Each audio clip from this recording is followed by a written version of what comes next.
Sa buhay, may mga desisyong akala natin ay tama, pero sa huli, doon natin marirealize kung gaano kalalim ang halaga ng pagmamahal at sakripisyo.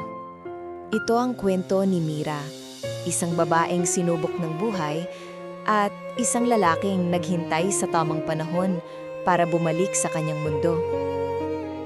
18 lang si Mira nang makilala niya si Paulo, isang simpleng lalaki, seryoso sa buhay at puno ng pangarap. Si Paulo, tahimik pero totoo sa nararamdaman. Si Mira naman, puno ng pag-asa at sabik makita ang mundo. Mahal nila ang isa't isa, pero pinili ni Mira na iwan si Paulo para tuparin ang mga pangarap niya sa Maynila. Akala niya noon, iyon ang tamang desisyon. Pagdating sa Maynila, hindi ganun kadali ang lahat. Maingay, magulo, at puno ng hamon ng buhay. Nagtrabaho si Mira bilang waitress sa isang maliit na karinderya. Doon niya nakilala si Rico, isang lalaking magaling magsalita, laging may ngiti, at marunong magpakilig. Madali siyang nahulog dahil matagal na rin siyang nag-iisa. Ngunit nang malaman ni Rico na buntis siya, bigla itong nawala. Walang paalam, walang paliwanag. At sa isang iglap, mag-isa niyang hinarap ang lahat. Habang lumalaki ang tiyan ni Mira, mas lalo siyang nahihirapan. May mga araw na halos wala siyang makain at may mga gabing umiiyak siya na takot at pagod.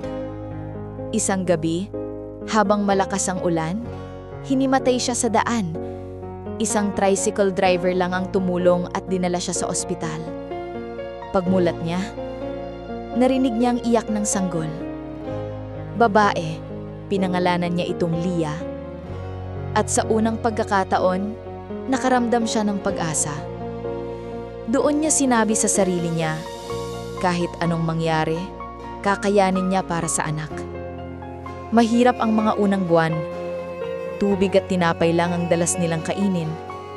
Kapag umiiyak si Lia ng gutom, niyayakap lang niya ito hanggang makatulog. Isang araw, napilitan siyang mangutang ng gatas kay Aling Bebang, ang matandang may-ari ng karinderya sa tapat ng inuupahan niya. Ngulit imbes na ingilin, ngumiti lang ito at sinabing, "Huwag mo nang bayaran, anak. Basta alagaan mo yang bata. Iyan ang tunay na kayamanan." Simula noon, si Aling Bebang na ang naging sandigan ni Mira. Siya ang nagbabantay kay Lia kapag pumapasok si Mira sa trabaho at siya rin ang nagbibigay ng payo tuwing gusto na niyang sumuko. Dahil sa tiyaga, unti-unti silang nakaahon, nakapagtrabaho si Mira bilang cashier sa isang grocery. Simple lang ang buhay, pero masaya. Tuwing uuwi siya, masayang sasalubungin ni Lia ang kanyang yakap. Para kay Mira, sapat na iyon. Isang araw, ipinakilala sa mga empleyado ang bagong operations head ng grocery. Paglingon ni Mira, halos tumigil ang oras. Si Paulo, ang lalaking iniwan niya noon. Tahimik lang silang nagkamustahan. Walang tanong, walang paliwanag. Pero sa mga mata ni Paulo, may pag-unawang hindi maipaliwanag. Habang lumilipas ang mga araw, unti-unti silang muling nagkakalapit. Si Paulo, laging handang tumulong. Kapag napapagalitan si Mira, siya ang unang nagtatanggol. Hanggang isang gabi, nagkasakit si Lia. Malakas ang ulan at wala silang masakyan. Habang umiiyak si Mira, biglang may kumatok. Si Paulo, basang-basa, may dalang payong. Siya ang tumulong sa kanilang mag-ina papunta sa ospital. Buong gabi niyang inasikaso si Lia hanggang bumuti ang lagay ng bata. Kinabukasan, mahina ang boses ni Mira nang magsalita. "Paulo, salamat ha, kahit alam mong may anak na ako." Ngumiti si Paulo at sinabing, "Hindi ko kailangan maging tatay sa dugo, Mira. Ang mahalaga, may pagkakataon akong mahalin kayong mag-ina." Doon napaiyak si Mira. Hindi dahil sa lungkot, kundi dahil sa pag-asa. Lumipas ang mga buwan, mas lalong lumalim ang samahan nila. Si Lia, masigla na. Si Aling Bebang, madalas nilang kasalo sa pagkain tuwing linggo.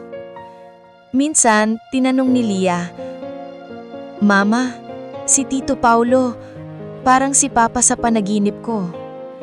Ngumiti si Mira at sinabing, "Oo anak, kasi minsan, ang panaginip nagiging totoo." Ngayong habang pinapanood ni Mira sina Paulo at Lia na naglalaro sa labas, napapangiti siya. Naaalala niya lahat ng gutom, pagod, at luha. Ngunit kapalit noon ay isang pamilyang buo. Hindi perpekto, pero totoo. Totoo, minsan kailangan mong masaktan para matutong pahalagahan ng mga taong handang manatili. At minsan, ang lalaking iniwasan mo noon, siya pala ang babalik para buuin kayong muli.